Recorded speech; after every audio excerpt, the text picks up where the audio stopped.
Good morning, sir. Welcome, friend, to our program in conversation with Dr. S. Srinivasan ji. Today we are going to talk about spirituality. So, in my way, in my thinking, people think that after 60 का हो जाएगा तो spiritual process चालू करेगा. But then when they started, they regret because ये तो सब पहले मालूम होना चाहिए था. Very true. So Very I true. believe spirituality has to start the moment you start learning. Absolutely. It can be in small doses, like everybody is same. You should treat everybody in a right way. So Yeah. there are many small things which you can start implementing from the school days. Correct. So all of your decision in life align with the spiritual principles. And then you will reach a very higher life. So, and spiritual is nothing but slightly higher. Right. So Right. when you see something from the ground floor, it is different. When you see something from the first floor, it is different. When you Very see true. something from the 8th floor, it is totally different. Absolutely. So it is better to see from a higher plane. And Right. you also know that in war also, the more you are operating higher, it is better. Correct. Correct. Correct. तो पहले तो गोला बारूद से करते थे, फिर पहाड़ के ऊपर से मारते थे, फिर हेलीकॉप्टर से मारते थे, फिर प्लेन से मारते थे, अभी मिसाइल से मारते हैं, कल सैटेलाइट से मारेंगे. सैटेलाइट से होता है. तो जितना ऊपर जाते हैं उतना फायदा है. तो इसको कैसे हमारे जीवन में ला सकते हैं, स्पिरिचुअलिटी क्या है, इसके लिए हम डॉक्टर साहब से बात करेंगे. डॉक्टर साहब, आपका बहुत बहुत स्वागत है और मैं स्क्रीन शेयर करता हूं, आप बात चालू कर सकते हैं. जी, धन्यवाद साहब.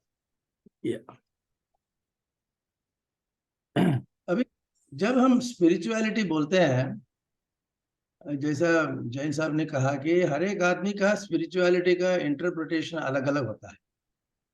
अभी घर के बैकग्राउंड बोलिए या सोशल बैकग्राउंड बोलिए, एजुकेशनल बैकग्राउंड बोलिए, हर एक आइटम के ऊपर स्पिरिचुअलिटी का डेफिनेशन बदलता रहता है.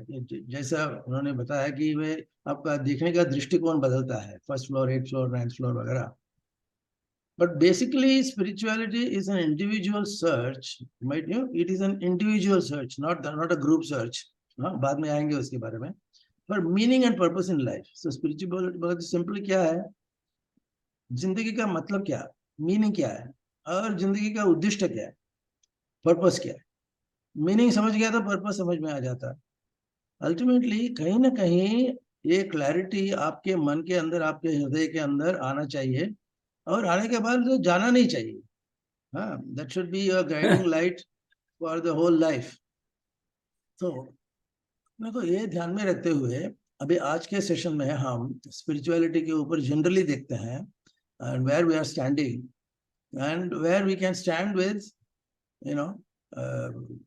various aspects of the digital world that we say, वो भी हम देखेंगे. Next slide please.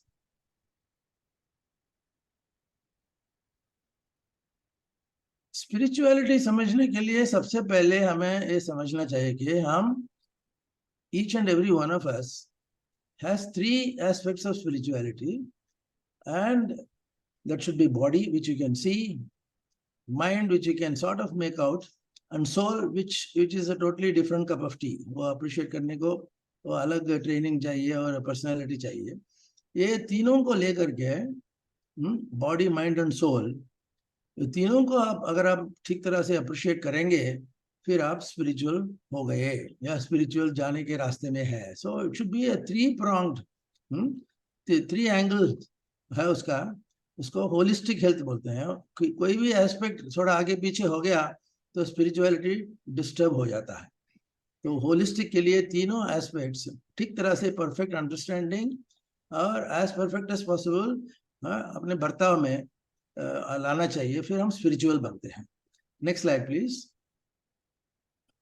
और ये स्पिरिचुअलिटी का, जैसा जैन साहब ने कहा, फिर से आई एम रिपीटिंग दैट, तो ये beginning right from school days, right from even at the time of birth also.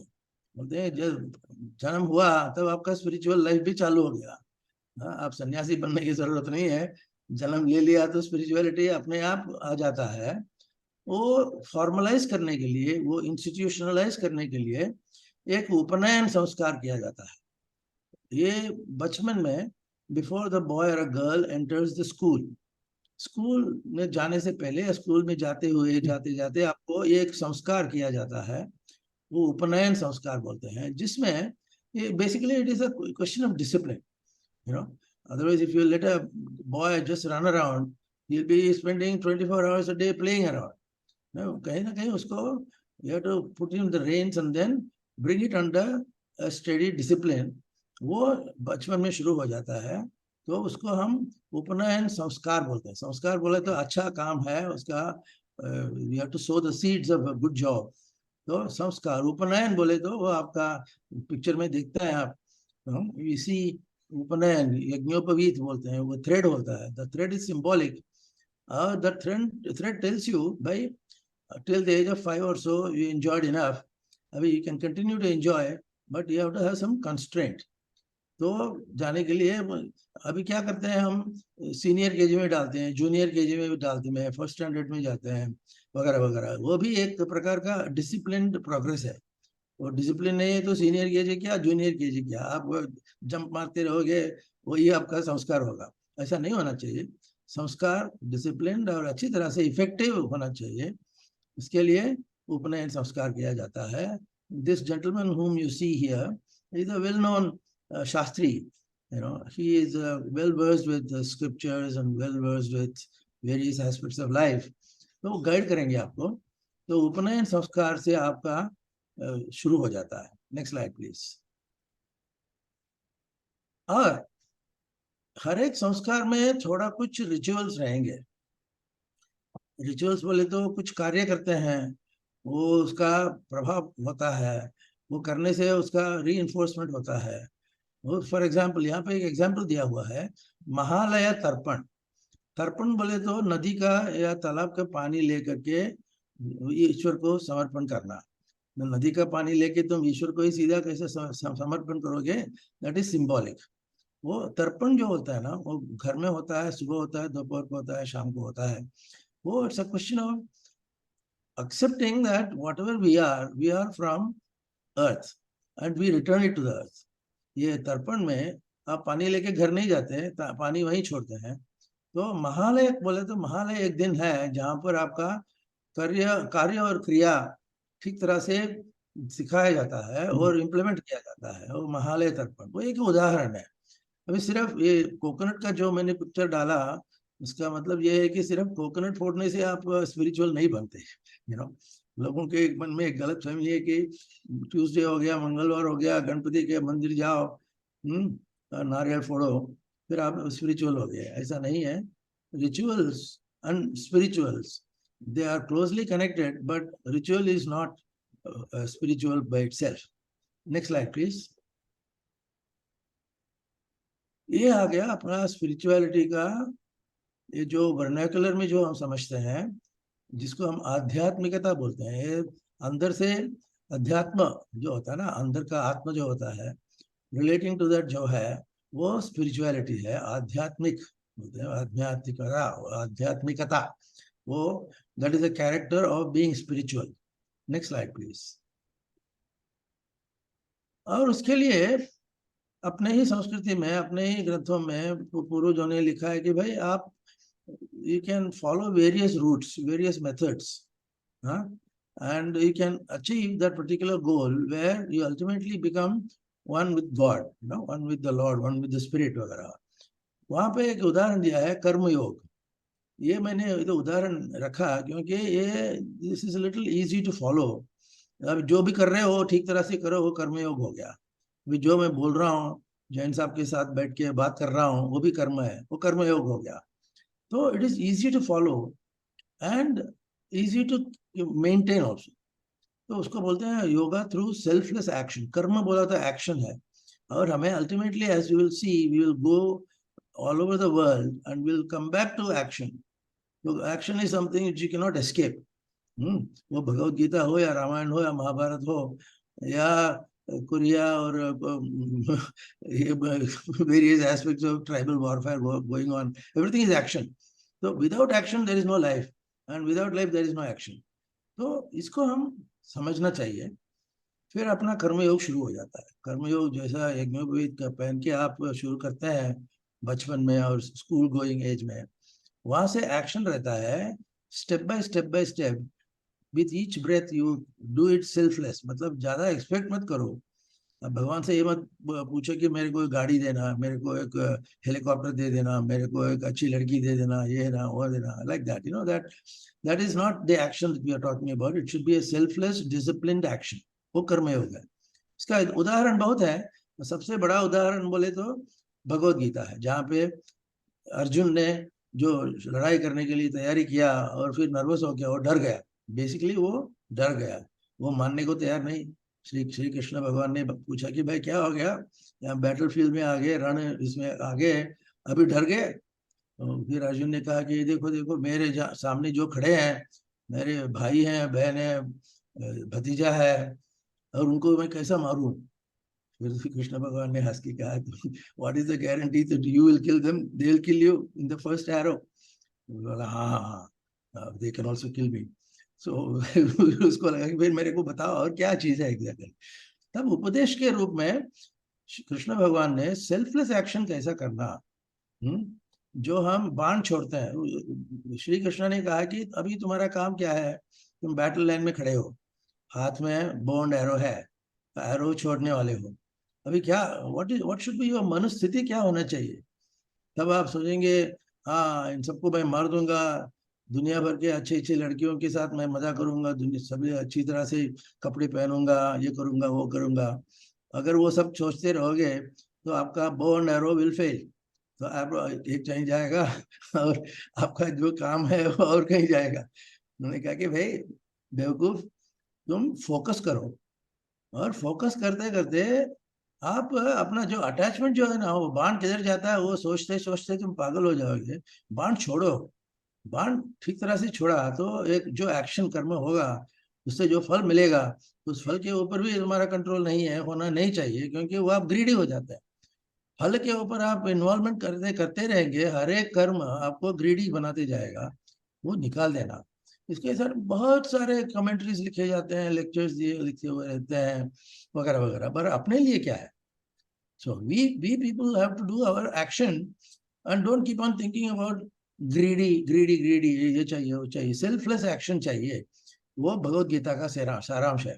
और मेरे ख्याल से अपने हिंदू इथॉस या अपने जो संस्कृति है वो समझने के लिए दिस इज इनफ. कर्मयोग आप करते जाओ, from birth to death you do karmayoga karmayoga karmayoga, बस और कुछ नहीं चाहिए. वेद शास्त्र पुराण की कोई जरूरत नहीं है, ऐसा उन्होंने कहा, विच इज ट्रू.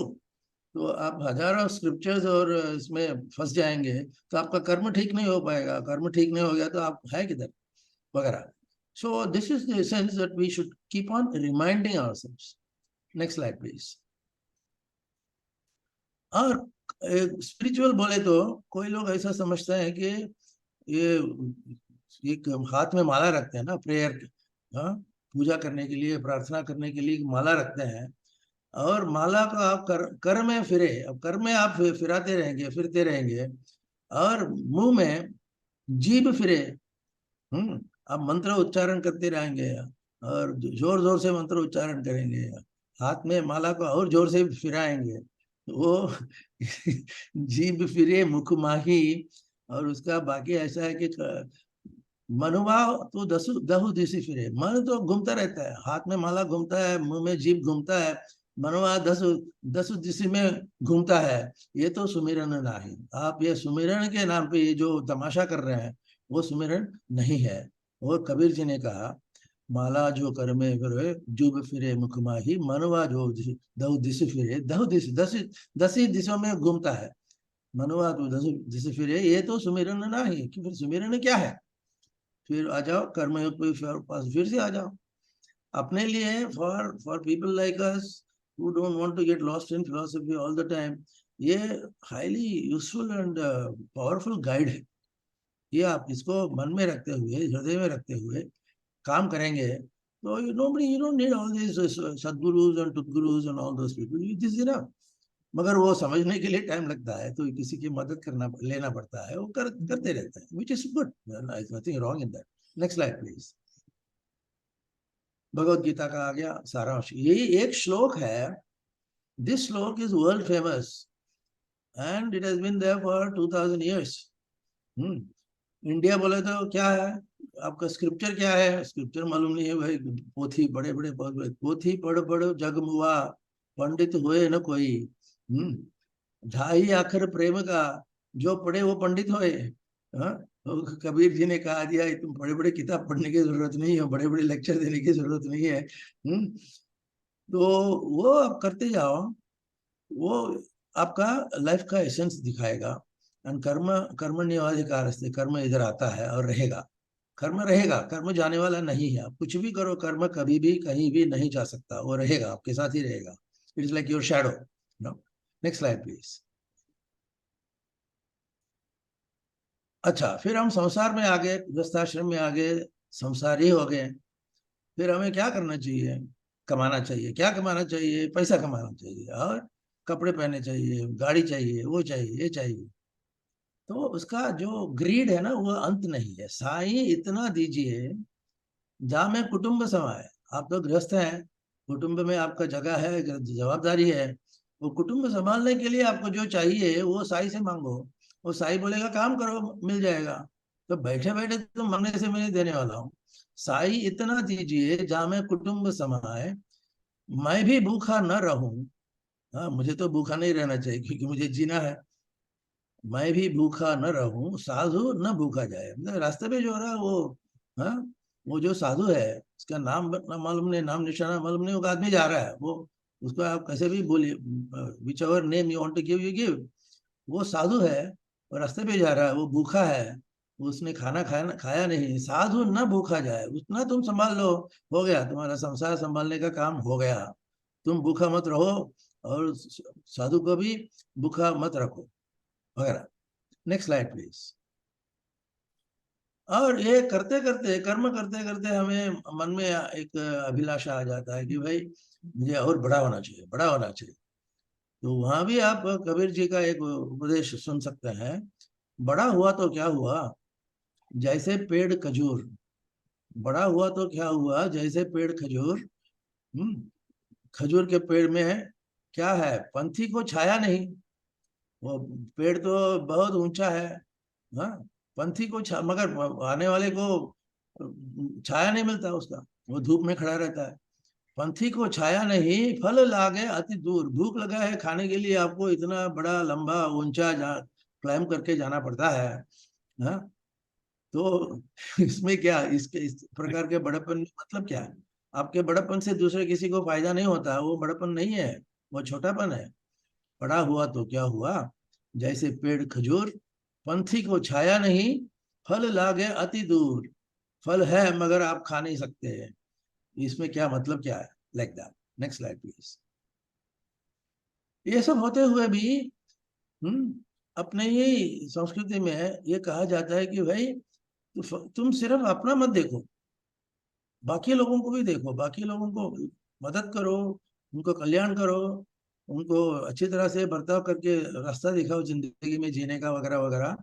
तो उसको कहते हैं कि लोका समस्ता सुखिनो भवन्तु. मैं सुखी रहना चाहता हूँ, मगर सभी लोग सुखी रहना चाहिए. ये अपना प्रेयर है, ये अपनी संस्कृति का प्रेयर है, जहाँ पे आपको सेल्फलेस एक्शन बताया जाता है. लोका समस्ता सुखिनो भवन्तु. मैं ठीक हूँ, फलाना दुश्मन है, मेरे पड़ोस में दुश्मन है, वो दुश्मन को हानि हो जाना चाहिए, ऐसा मत करो. Don't pray for somebody's downfall. Let everybody become good. लोका समस्ता सुखिनो भवन्तु. ये अपना संस्कृति है. Next slide please. तो अपने अंडरस्टैंडिंग में ऐसा है कि, अपने फिलोसफी में ऐसा है कि आप, you are made of 3 types of intelligence. IQ का इंटेलिजेंस जो बोला जाता है, जब काम करने से अपना इंटेलिजेंस प्रकट होता है. इमोशनल इंटेलिजेंस, जहाँ से आपका इमोशन का अच्छी तरह से इस्तेमाल करके जीना समझ में आता है. और स्पिरिचुअल क्वोशंट, एसक्यू बोले तो ये सब चीजें. आपको बचपन के यज्ञोपवीत सेरेमनी से लेकर के शादी होके और बच्चे वगैरह होके वो सब जिंदगी में वो रहने का वो किस प्रकार से कैसे रहेंगे वो सब स्पिरिचुअल कोशट में दिखाया जाता है, बताया जाता है। तो आपको IQ, EQ, SQ तीनों का मिश्रण होने से आपका सोल बनता है ना। सोल बोले तो day to day life with good aspects of discipline and effectiveness वगैरह वगैरह, यहाँ पे स्पिरिचुअल है और यही स्पिरिचुअल है। Next slide please. अपने आप एक big philosopher come psychologist by name Abraham Maslow, और उन्होंने भी एक प्रेजेंटेशन किया कि भाई आप सब करते हो ठीक है, मगर आपके मन के अंदर एक आकांक्षा है, एक अभिलाषा है, उसको भी आपको पूरा करना ही पड़ेगा। तो क्या है अभिलाषा? उन्होंने कहा कि आपका जो व्हाट वी नीड बोलते हैं, तो जो जरूरी है उसको जरा पहले देखो, फिर आप समझ में आ जाएंगे कि क्या करना है क्या नहीं करना है। शुरू में आपको फिजियोलॉजिकल नीड्स की जरूरत है। You need air, water, food, shelter, sleep, clothing वगैरह वगैरह, फिजियोलॉजिकल, उसको उससे कोई छुटकारा नहीं, आपको वो करना ही पड़ेगा। वो फिजियोलॉजिकल नीड आने के बाद तुरंत बाद सेफ्टी नीड चाहिए। आप ये सब कर रहे हैं, बगल में एक सिंह खड़ा है, एक supposing tiger is standing near you, what will you do? You will run. तो क्यों आप सेफ्टी चाहते हैं, आपको ये सब होते हुए भी सेफ्टी की जरूरत है। वो नीड है सेकंड लेवल पे, और वो भी सेफ्टी आ गया तो उसके ऊपर है लव एंड बिलोंगिंग। हम चाहते हैं कि हमें कोई पसंद करे, प्यार करे, तो मुझे अच्छा लगता है। मैंने खाना खा लिया, से खीर खाया, बादाम खीर खाया, हलवा खाया, मगर मुझसे प्यार मोहब्बत से बात करने वाला कोई नहीं है, तो व्हाट्स द यूज? तो we all need somebody. Man is a human animal, animal human का ऐसा समझो, and that is where we need fellow human beings love and affection and belonging. वो एक लेवल आ गया। नाउ इसके बाद क्या? आपको खाने को मिल गया, रहने को मिल गया, और पति पत्नी अच्छी तरह से बर्ताव करने के लिए मिल गए हैं, then what do you need? Well, you need what is called as esteem, because all this is towards the direction of spirituality only. ये सब तीनों चारों पांचों करेंगे आप, ये स्पिरिचुअलिटी आपको अपने आप प्रकट होएगा। कैसा हम देखते हैं, ये एस्टीम का जो लेवल है, सेल्फ रेस्पेक्ट चाहिए हमें। ऐसा एक्सपेक्टेशन है कि बाजू वाला मुझे अप्रिशिएट करे। मैं यहाँ पे बैठ के बात कर रहा हूँ, मेरे मन के अंदर है कि जैन साहब मुझे अप्रिशिएट करें। अप्रिशिएट नहीं करेंगे तो मैं अंदर से गुस्सा हो जाऊंगा, मैं ऊपर से बोलूंगा ना ना ना ठीक है, मगर अंदर से मैं दुखी हो जाऊंगा। तो दूसरे लोगों का सेल्फ रेस्पेक्ट, सेल्फ एस्टीम वगैरह वगैरह, जहां पर आपका ये फुलफिलमेंट हो जाता है, तब आप एस्टीम लेवल में भी आ गए। फिर क्या? Then what? The issue is, फिर आप सोचते हैं कि भाई लव एंड अफेक्शन बाहर से मिलना है, वो सब ठीक है, मगर वो तो बाहर से मुझे लव एंड अफेक्शन देने वाला तो एक दो दिन चला जाएगा। हाँ, that fellow will be busy with his own work. उसको तुमको सिर्फ लव एंड अफेक्शन देते बैठने का क्या, तुम ताकि तुम्हारे को एस्टीम हो जाए? ऐसा नहीं है। तो एस्टीम आपको अंदर से, खुद के अंदर से, खुद के हृदय से, खुद के दिमाग से लाना पड़ेगा। एंड उसको हम कहते हैं कि सेल्फ एक्चुअलाइजेशन। आप उसको, जैसा हमने ये देखा,